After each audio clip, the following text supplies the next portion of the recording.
इस देश की बेटी। इस देश में बेटियों को कन्या कहा जाता है। उसे लक्ष्मी, सरस्वती, माँ दुर्गा के रूप में देखा जाता है और नवरात्रा के दिनों में तो साक्षात उसे घर घर में पूजा जाता है। फिर क्या हो गया कि आज वह अपने अस्तित्व की लड़ाई लड़ रही है। वह अपने जीवन की भीख मांग रही है। अरे बेटी तो हर घर की शान है, उसी से घर में रोशनी है। बेटी तो घरों को जोड़ती है।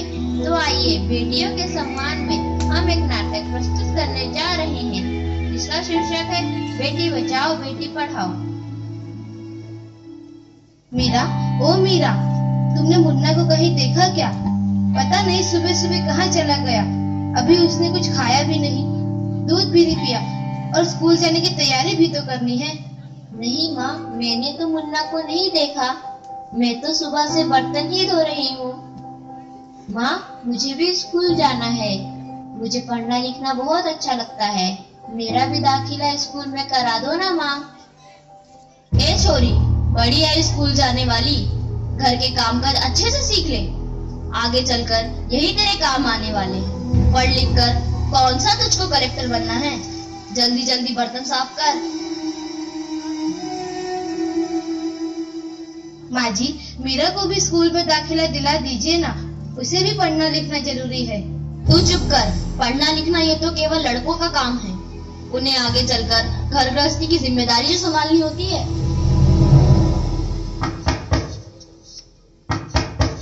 अरे क्या हो रहा है? कौन किसकी जवाबदारी संभाल रहा है? और हमारी मीरा बेटी क्यों रो रही है? देखिए ना डॉक्टर दीदी, दादी मुझे स्कूल ही जाने नहीं देती। कहती है तुझे पढ़ लिख कर क्या करना है, आगे चल के चूल्हा चौका ही तो संभालना है। अरे यह तो बहुत गलत बात है माँ जी। क्या आपको नहीं लगता कि हम बेटियां भी पढ़ लिख कर आगे बढ़े? आज समाज बहुत आगे बढ़ गया है माँ जी। आप किस दुनिया की बात कर रही हैं? हम 21वीं सदी में जी रहे हैं। मैं आज ही टीचर दीदी से बात कर मीरा का दाखिला स्कूल में कराती हूँ। और हाँ, मैं तो यहाँ इसीलिए आई थी कि मुन्ना को पोलियो ड्रॉप दिया कि नहीं। जगह जगह इसके कैंप लगे हैं। अच्छा हुआ बहन जी आप आ गए। अब मुन्ना को पोलियो ड्रॉप भी दे देंगे और मैं इसे स्कूल भी पहुंचा दूंगी। अच्छा मीरा, अब तुम रोना नहीं, तुम जरूर स्कूल जाओगी और एक दिन पढ़ लिख कर मेरी तरह बहुत अच्छी डॉक्टर बनोगी। ठीक है बेटा?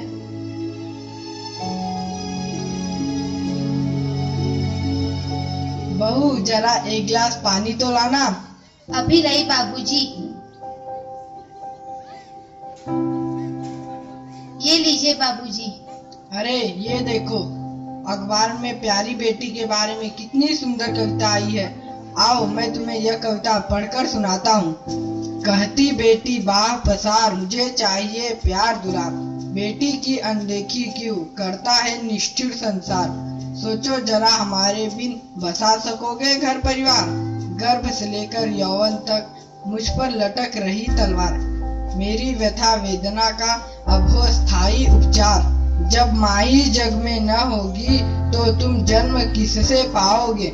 जब बहन न होगी घर आंगन में तो किससे रूठोगे, किसे मनाओगे।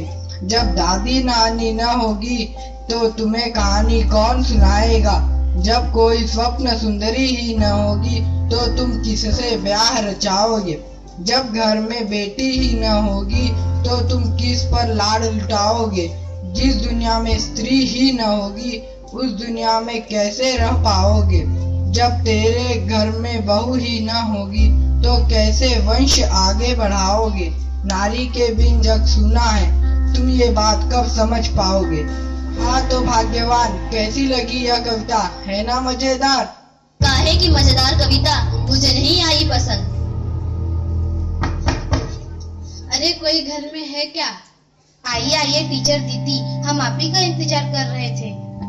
हाँ जरा मैं कुछ दिनों के लिए बाहर चली गई, इसलिए यहाँ नहीं आ पाई। डॉक्टर बहन जी कह रही थी आपने मीरा का अभी तक दाखिला नहीं कराया। ये तो बहुत होनहार छात्रा है, हमेशा अच्छे अंक लेकर उत्तीर्ण होती है। हाँ मैं भी तो यही चाहती हूँ कि मीरा स्कूल जाए, खूब पढ़े, और मेरी यहाँ सुनता कौन है। हाँ हाँ खूब पढ़ाओ लड़की को और बाहर भेजो। जब कुछ गलत सलत हो जाएगा ना तो मुंह छुपाने की भी जगह नहीं मिलेगी। अरे माँ जी आप कहाँ की बात कहाँ लेकर बैठ गए। मीरा को 10वीं तक तो पढ़ाई पूरी कर लेने दीजिए, आगे की पढ़ाई के बारे में बाद में सोचेंगे। हाँ टीचर दीदी, हम मीरा को अवश्य स्कूल भेजेंगे। मैं उसे मेरे जैसा अनपढ़ नहीं रहने दूंगी, उसे खूब पढ़ाऊंगी।